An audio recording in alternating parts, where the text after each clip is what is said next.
ಅಂಜನಾ, ಏನ್ ಮಾಡ್ತಿದ್ಯಾ ನೀನು? ಈ ಮುದುಕಿ ಬದುಕಿದ್ರೆ ತಾನೆ ನಿನ್ನ ಈ ಮನೆ ಸೊಸೆ ಅಂತ ಒಪ್ಕೊಳ್ಳೋದು. ಈ ಮುದುಕಿ ಕಥನ ಇವತ್ತೇ ಮುಗಿಸ್ಬಿಡ್ತೀನಿ.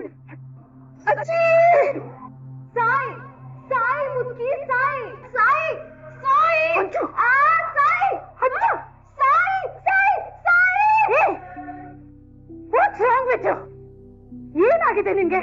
ನಾನು ಮುದುಕಿನ ಕೊಂದ್ಬಿಟ್ಟೆ ಅಂತ ಅನ್ಕೊಂಡೆ. ಏನ್ ಹೇಳ್ತಾ ಇದೀಯ ನೀನು? ಆ ಮುದುಕಿ ಬದುಕಿದ್ರೆ ತಾನೆ ಮಾಮ್ ಆ ಭೂಮಿನ ಸೊಸೆ ಅಂತ ಒಪ್ಕೊಳ್ಳೋದು. ಆ ಮುದುಕಿನ ಮುಗಿಸ್ಬಿಡ್ತೀನಿ, ಆಗ ಮಾತ್ರ ನಾ ಈ ಮನೆ ಸೊಸೆ ಆಗಕ್ ಆಗದು. ಅಂಜು, ನನ್ನ ಅಂಜು ಅಂಜು ನಾನ್ ಅನ್ಕೊಂಡು ಪ್ರಪಂಚ ನಂಗ್ ಸಿಗದೆ ಹೋದ್ರೆ ನಂಗ್ ಬದುಕಿರೋದೇ waste mom. Just shoot me. Anju please calm down. Sorry baby, really sorry. Anju, ನಾನ್ ನಿನ್ ಜೀವನನ ಚಿನ್ನದ ತೋಟ್ಲಲ್ಲಿ ತೂಗ್ಬೇಕು ಅಂತ ಕನ್ಸ್ ಕಾಣ್ತಾ ಇದ್ದೀನಿ ಕಣೆ. ನೀನ್ ನೋಡಿದ್ರೆ ಕಪ್ಪದ ಸಲಾಕೆಯಿಂದ ಇರ್ಬೇಕು ಅಂತ ಕನ್ಸ್ ಕಾಣ್ತಿದ್ಯಾ. ನಾನು ಎಲ್ಲ ಸರಿ ಮಾಡ್ತೀನಿ, ಸ್ವಲ್ಪ ಟೈಮ್ ಕೊಡು. ನಿನ್ ಮಾತ್ ನಿಜ ಆಗೋಷ್ಟ್ರಲ್ಲಿ ನನಗ್ ವಯಸ್ಸೇ ಆಗೋಗಿರುತ್ತೆ ಮಾಮ್. ನಾ ಹೇಳೋದನ್ನ ಸ್ವಲ್ಪ ಅರ್ಥ ಮಾಡ್ಕೊ. ಈಗ ಮುದುಕಿ ಸತ್ರೆ ಭೂಮಿ ಈ ಮನೆ ಸೊಸೆ ಅನ್ನೋದು ಸುಳ್ಳಾಗಲ್ಲ ಅಲ್ವಾ? ಅವಳ ದಾರಿ ಇನ್ನೂ ಸಲೀಸಾಗುತ್ತೆ. ಆ ಸಂಗೀತ ಸೊಸೆನ ತಲೆ ಮೇಲೆ ಇಟ್ಕೊಂಡು ಮೆರೆಸ್ತಾಳೆ. ಇನ್ನು ಈ ಶ್ರವಣ್ಣ ನಂಬೋದು ಕಷ್ಟ. ಒಂದ್ಸಲ ಈ ಕಡೆ ಇರ್ತಾನೆ, ಇನ್ನೊಂದ್ಸಲ ಆ ಕಡೆ ಇರ್ತಾನೆ. ಇನ್ನು ಆ ರಾಮಣ್ಣ ಜೋಕರ್, ಆಟಕ್ಕುಂಟು ಲೆಕ್ಕಕ್ಕಿಲ್ಲ. ಹೇಳೋದನ್ನ ಮೈಂಡಲ್ಲಿ ಇಟ್ಕೋ. ಅತ್ತೆ ಜೀವಂತವಾಗಿರೋರ್ಗಷ್ಟೇ ನಮಗೆ ಈ ಮನೆಯಲ್ಲಿ ಉಳಿಗಾಲ. ಮುದುಕಿ ಸತ್ರೆ ನಮ್ಮ ಜೀವನ ಅತಂತ್ರ ಆಗೋಗುತ್ತೆ ಬೇಬಿ. ಮತ್ತೆ ನೀ ಏನ್ ಮಾಡೋದು ಮಾಮ್? ಅಜಿತ್ತು ಭೂಮಿನ ಎಲ್ಲಾರ ಮುಂದೆ ಮುತ್ತಾಡ್ಬೇಕು ನಂಗೆ ಹೇಗಾಗುತ್ತೆ ಗೊತ್ತಾ? ನಾನ್ ಅನ್ಭವಿಸ್ಬೇಕಾಗಿದ್ ಸುಖನ ಅವಳು ಯಾವಳು ಬೇರೆಯವಳು ಕಿತ್ಕೊಂಡು ಅನ್ಭವಿಸ್ಬೇಕಾದ್ರೆ ನನಗೆ ಹೇಗಾಗ್ಬೇಕು ಮಾಮ್? ಏನು ಮಾಡಕ್ಕಾಗ್ದೆ ಸುಮ್ನೆ ಕೂತಿದ್ದೀನಿ ಅನ್ನೋ ಫ್ರಸ್ಟ್ರೇಷನ್ ತಡ್ಕೊಳಕ್ ಆಗ್ದೆ. ಒಂದ್ಸಲ ಭೂಮಿನ ಸಾಯಿಸೋ ಹಾಗೆ, ಒಂದ್ಸಲ ಅಜ್ಜಿನ ಸಾಯಿಸೋ ಹಾಗೆ ಕನ್ಸ್ ಕಾಣ್ಕೊಂಡೆ ಬದುಕ್ತಾ ಇದ್ದೀನಿ. ಆ ಭೂಮಿ ಕತೆ ಮುಗ್ಸೋಣ ಅಂತ ಹೇಳಿದ್ರೆ ಅವಳು ಪೊಲೀಸ್ ಹೆಂಡತಿ ದರ್ಶನ ಮಾಡೋಣ ಅಂತ ಹೇಳ್ತೀಯ. ಓಕೆ ಓಕೆ, ನಾವು ರಿಲ್ಯಾಕ್ಸ್ ಆಯ್ತಾ? ನಾವೀಗ ನೀನ್ ಹೇಳಿದ ಹಾಗೆ ಮಾಡೋಣ, ಮುಗಿಸ್ಬಿಡೋಣ ಅವಳನ್ನ. ಆ ಭೂಮಿನ ಕೊಂದೇ ಬಿಡೋಣ. ಡೋಂಟ್ ವರಿ ಅಮ್ಮ, ನಾನು ಇದ್ದೀನಲ್ಲ, ನಾನೆಲ್ಲ ನೋಡ್ಕೋತೀನಿ. ನೀನ್ ರಿಲ್ಯಾಕ್ಸ್ ಆಗಿರೋ. ನಾಳೆ ಸಂಜೆ ಒಂದು 5 ಗಂಟೆ ಅಷ್ಟೊತ್ತಿಗೆ ಎಲ್ಲ ರೆಡಿ ಇರ್ಲಿ. Okay, thank you. ಪ್ರತಿ ವರ್ಷ ರಾವಣನ್ ಬೊಂಬೆ ಮಾಡ್ಕೊಡ್ತಾರಲ್ಲ ಅಣ್ಣಯ್ಯಪ್ಪ ಅಂತ, ಅವರು ನಾಳೆ ಸಂಜೆ 5 ಗಂಟೆ ಅಷ್ಟೊತ್ತಿಗೆ ಎಲ್ಲ ರೆಡಿ ಇರುತ್ತೆ ಅಂತ ಹೇಳಿದ್ರು. ಓ ವಾವ್, ನಾಳೆ ರಾವಣನ್ ದಹನ ಬೇರೆ ಇದೆಯಲ್ವಾ, ಸಖತ್ ಮಜಾ ಬರುತ್ತೆ. ನೀವು ದುಡ್ಡು ಕೊಟ್ಟು ರಾವಣನ್ ಗೊಂಬೆ ತರ್ತೀರಾ? ಮತ್ತೆ ಅದನ್ನೇನ್ ಬಿಟ್ಟಿ ಕೊಡ್ತಾರಾ? ನಮ್ ಮನೆ ಕಡೆಗೆಲ್ಲ ₹1 ಖರ್ಚು ಮಾಡ್ದೆ ಬೀದಿ ಮಕ್ಳೆಲ್ಲ ಸೇರ್ಕೊಂಡು ಕಟ್ಟಿಗೆ ಜೋಡಿಸಿ ರಾವಣನ್ ದಹನ ಮಾಡ್ತಾ ಇದ್ವಿ. ಅಂದ್ರೆ ಕಟ್ಟಿಗೆನ ಕದೀತಿದ್ರಿ, ಕರೆಕ್ಟ್ ತಾನೆ? ಆ ರೀತಿ ಕತ್ಕೊಂಬಂದ್ ಕಟ್ಟಿಗೆಯಿಂದ ರಾವಣನ್ ದಹನ ಮಾಡೋದಕ್ಕೆ ಏನ್ ಮಜಾ ಇರ್ತಾ ಇತ್ತು ಗೊತ್ತಾ? ನಾವ್ ಕತ್ಕೊಂಡ್ ಬರ್ತಾ ಇದ್ವಲ್ಲ, ಆ ಮನೆಯವರೆಲ್ಲ ನಮ್ನ ಅಟ್ಟಾಡ್ಸ್ಕೊಂಡ್ ಬರ್ತಾ ಇದ್ರು.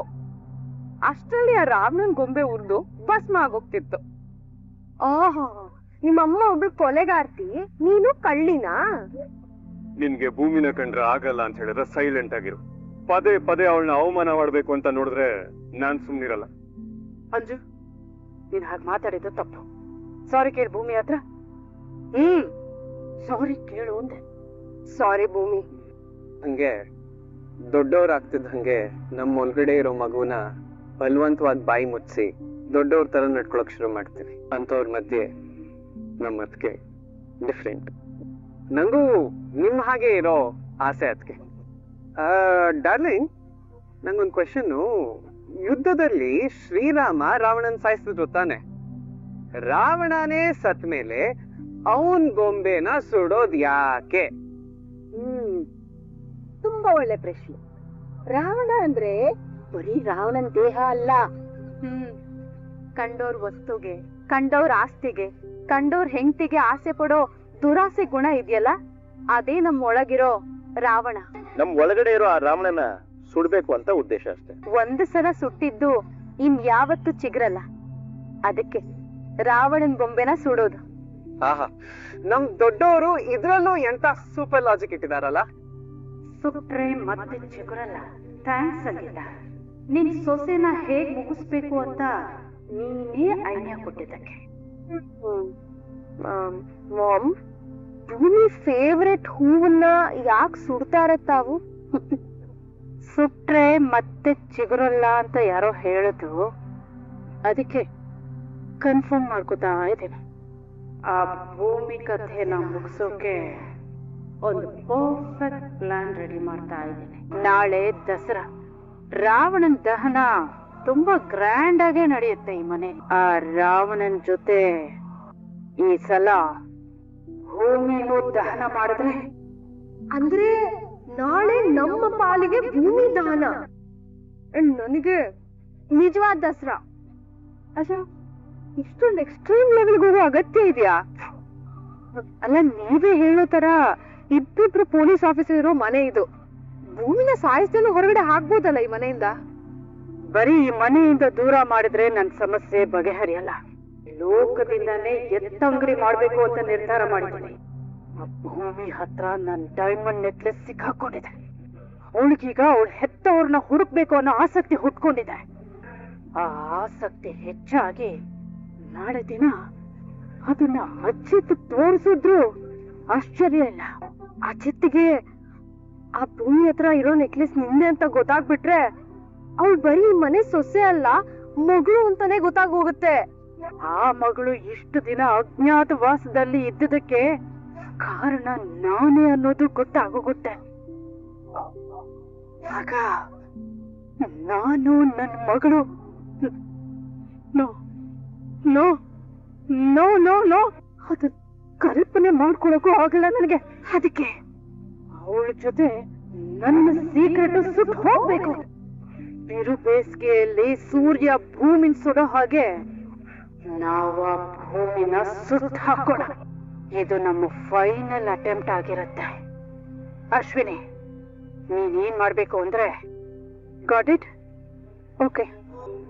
ನಾಡಿದ್ದಿಂದ ಆ ಭೂಮಿ ನನ್ನ ಅಜಿತ್ ಲೈಫ್ ಅಲ್ಲಿ ಇರಲ್ಲ ಅಂದ್ರೆ ಎಷ್ಟು ಖುಷಿ ಆಗ್ತಿದೆ ಗೊತ್ತಾ ಮಾಮ್? ನಾಳೆ ಇಷ್ಟೊತ್ತಿಗೆ ಆ ಭೂಮಿ ಅಜಿತ್ ಪಾಲಿಗೆ ಇನ್ನೊಂದು ಸಾಹಿತ್ಯನೇ ಆಗಿರ್ತಾಳೆ.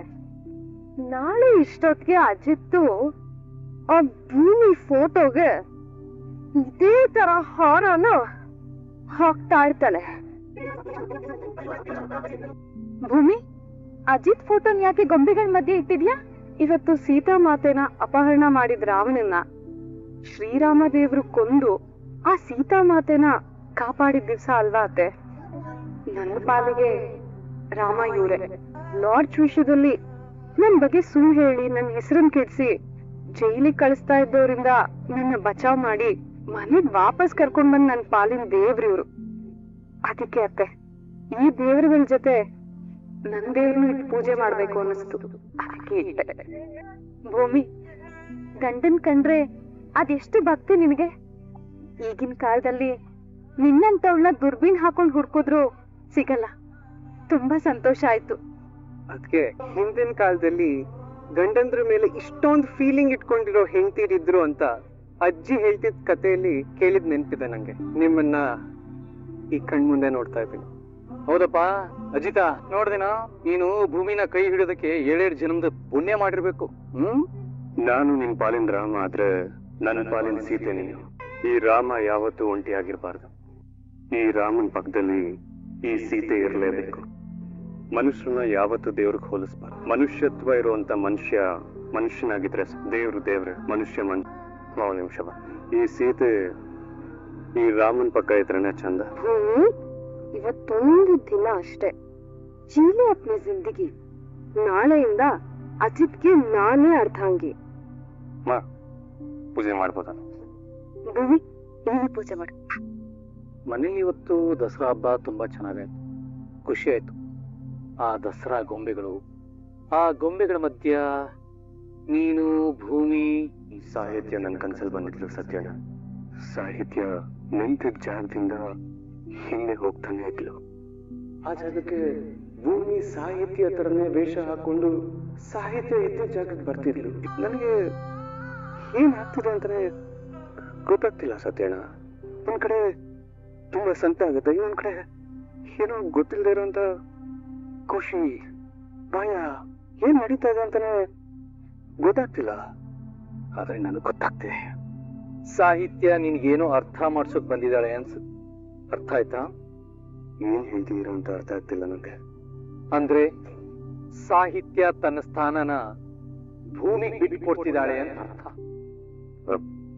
ಸತ್ಯನ ನೀವೇನೇನೋ ಮಾತಾಡ್ಬೇಡಿ. ನೀವು ಸಾಹಿತ್ಯ ಜಗನ ನಾನು ಬೇರೆಯವ್ರಿಗೆ ಯಾರಿಗೂ ಕೊಡ. ಅಜಿತ, ಸಮಾಧಾನ. ನೀನು ನನ್ನ ಪ್ರಶ್ನೆಗೆ ಒಂದು ನೇರವಾದ ಉತ್ತರ ಕೊಡು. ಅಶ್ವಿನಿ ಮತ್ತೆ ಅಂಜನಾ ಅವರಿಬ್ಬರನ್ನ ಉಳಿಸೋದಕ್ಕಂತ ನೀನು ಭೂಮಿ ಫೋಟೋನ ಗೊಂಬೆಗಳ ಮಧ್ಯ ಇಟ್ಟ್ಯೋ ಅಥವಾ ಅವಳೇ ನನ್ನ ನಿಜವಾದ ಸೀತೆ ಅಂತ ನಿನ್ನ ಮನಸ್ಸಲ್ಲಿ ಅನ್ಕೊಂಡ್ಬಿಟ್ಯೋ? ಸತ್ಯನ ಏನೇನೋ ಮಾತಾಡ್ಬೇಡಿ. ನಾನು ಏನೇನೋ ಮಾತಾಡ್ತಿಲ್ಲ ಅಜಿತ, ಇರೋದನ್ನೇ ಹೇಳ್ತಾ ಇರೋದು. ನಿನಗ್ ನೀನು ಮೋಸ ಮಾಡ್ಕೋಬೇಡ. ಇತ್ತೀಚೆಗೆ ನೀನು ಭೂಮಿ ಪ್ರೀತಿಯಲ್ಲಿ ತುಂಬಾ ಆಳವಾಗಿ ಬೀಳ್ತಿದ್ದಿ. ಅದರ ಲಕ್ಷಣಗಳಿವೆಲ್ಲ, ಅದನ್ನ ಸುಮ್ಮನೆ ಒಪ್ಕೋ ಅಷ್ಟೇ. ನಾನು ರೌಂಡ್ಸ್ ಹೋಗಿ ಬರ್ತೇನೆ. ಸದಣ್ಣ, ಮೊದ್ಲು ನೀವಿ ಹೊಟ್ಟೆ ಕಡಿಮೆ ಮಾಡ್ಕೊಳ್ಳಿ. ಯಾಕ ಅಲ್ಲ, ನೀವ್ ಕಳ್ಳರನ್ನ ಹಿಡಿಯಕ್ ಹೋದಾಗ ಅವರೆಲ್ಲ ಸೇರಿ ನೀವು ಕಚ್ಚುಗಳಿ ಕೊಟ್ಟು ತಪ್ಪಿಸ್ಕೊಂಡ್ಬಿಟ್ರೆ ಏನ್ ಮಾಡ್ತೀರಾ? ಓಡ್ಕೊಂತ ಕರ್ಕೊಂತೇನ್ ಬಿಡುವ. ನೀ ಏನ್ ನಕಲಿ ಮಾಡ್ತಿದ್ದೇನ್ ಬಾಯ್ರೆ? ರೇ ಸದಾನಂದ್, ಸರ, ಡ್ಯೂಟಿಲಿ ಇಟ್ಕೊಂಡು ಏನ್ರಿ ಮಾಡ್ತೀರಾ? ಜೀಪ್ ತೆಗೀರಿ, ರೌಂಡ್ಸ್ ಹೋಗ್ಬೇಕು. Yes sir. ಅಂತರಂಗದ ವಿಷಯಗಳು ಅಂತರಂಗಕ್ಕೆ, ಬಹಿರಂಗದ ವಿಷಯಗಳು ಬಹಿರಂಗಕ್ಕೆ. ಈ ಎರಡೂ ತರಂಗಗಳು ಸೇರಿದಾಗ ಅಲ್ಲಿ ಉದ್ಭವವಾಗೋದೇ ಪ್ರೀತಿಯ ಮಹಾತರಂಗ. ಕವಿವಾಣಿನೇ ಇದೆ, ಪ್ರೀತಿ ಇಲ್ಲದ ಮೇಲೆ ಹೂವು ಅರಳೀತು ಹೇಗೆ?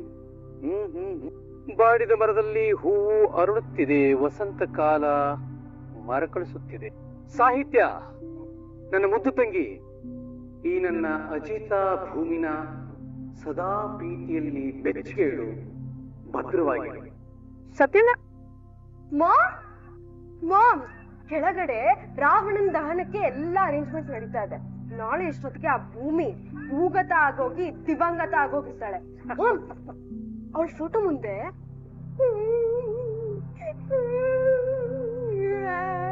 ಹಿಂಗೆಲ್ಲ ಹಚ್ಕೊಂಡೆಲ್ಲ ಫುಲ್ ಆಕ್ಟಿಂಗ್ ಮಾಡ್ತೀನಿ ಮಾಮ್. ಹುಷಾರ, ಓವರ್ ಆಕ್ಟಿಂಗ್ ಮಾಡ್ಬೇಡ, ಆಮೇಲೆ ಅಜ್ಜಿ ಕಂಡು ಹಿಡ್ತಿರ್ತಾನೆ. ಹೇ, ಚಾಕ್ಲೇಟ್ ಬೇಬಿ. ಇದು ಸ್ಪೆಷಲ್ ಚಾಕ್ಲೇಟ್, ನಮಗಲ್ಲ, ಭೂಮಿಗೆ ಅಂತ ಮಾಡ್ಸಿರೋದು. ವಾಟ್? ಭೂಮಿಗ? ಹಾ. ಅಂಜು, ಭೂಮಿನ ಕಳ್ಸೋದಕ್ಕಿಂತ ಮುಂಚೆ ಅವಳ ಬಾಯಿ ಸಿಹಿ ಮಾಡಿ ಕಳ್ಸೋಣ ಅಂತ. ವಾಟ್? ಬಟ್ ಈ ಚಾಕ್ಲೇಟ್ ನ ನಚ್ಚಿ ಫಾರಿನ್ ಇಂದ ಬರ್ಬೇಕಾದ್ರೆ ತಗೊಂಡ್ಬಂದಿತ್ತು ತಾನೆ? Same but different. ಈ ಬಾಕ್ಸ್ ಅಲ್ಲಿರೋ ಚಾಕ್ಲೇಟು, ಈ ಚಾಕ್ಲೇಟು ಬೇರೆ ಬೇರೆ. ಈ ಚಾಕ್ಲೇಟ್ಗೆ ನಾನು ಡ್ರಗ್ಸ್ ಮಿಕ್ಸ್ ಮಾಡಿದ್ದೀನಿ. ಇದನ್ನ ತಿಂದು ಅರ್ಧ ಗಂಟೆ ಕಳೀತಿದ್ದ ಹಾಗೆ ಭೂಮಿಗೆ ಲೈಟ್ ಆಗಿ ಮತ್ತು ಬರುತ್ತೆ. ಆಮೇಲೆ ತಲೆನೋವು ಶುರು ಆಗುತ್ತೆ. ಆ ಭೂಮಿಗೆ ಇದನ್ನ ತಿನ್ಸಿದ್ರೆ ನಮ್ಮ ಹುಡುಗರಿಗೆ ಟಾಸ್ಕ್ ಮಾಡೋದಕ್ಕೆ ಈಸಿ ಆಗುತ್ತೆ. ಅಂಜು, ಎಲ್ಲ ಚಾಕ್ಲೇಟು ನೀನೊಬ್ಳೆ ತಿಂದು ಮುಗಿಸ್ಬೇಡ, ಭೂಮಿಗೂ ಸ್ವಲ್ಪ ಕೊಡು. ತಗೊಂಬ, ಬಿಟ್ರೆ ಎಲ್ಲ ಇವಳೊಬ್ಳೆ ತಿಂದು ಮುಗಿಸ್ಬಿಡ್ತಾಳೆ. ಏನಾಯ್ತು? ಯಾಕೋ ವಿಪರೀತ ತಲೆ ನೋವ್ತಾ ಇದೆ. ನಾನು ಸ್ವಲ್ಪ ಹೊತ್ತು ಮಲ್ಕೊಂಡು ವಾಪಸ್ ಬಂದ್ಬಿಡ್ತೀನತ್ತೆ. ಯಾರೋ ನೀವಿಬ್ರು? ಈ ಮನೆಯವ್ರ ಪಾಲಿಗೆ ನೀನೇ ಶ್ರೀರಾಮ, ನೀನೇ ಈ ಬಾಣ ಹೂಡು. ವಿಡಿಯೋ ಇಷ್ಟ ಆಗಿದ್ರೆ ಲೈಕ್ ಮಾಡಿ, ಸಬ್ಸ್ಕ್ರೈಬ್ ಮಾಡಿ, ಎಲ್ರಿಗೂ ಕೂಡ ಶೇರ್ ಮಾಡಿ. ವಿಡಿಯೋ ನೋಡಿದ್ದಕ್ಕಾಗಿ ಎಲ್ರಿಗೂ ಕೂಡ ಧನ್ಯವಾದಗಳು.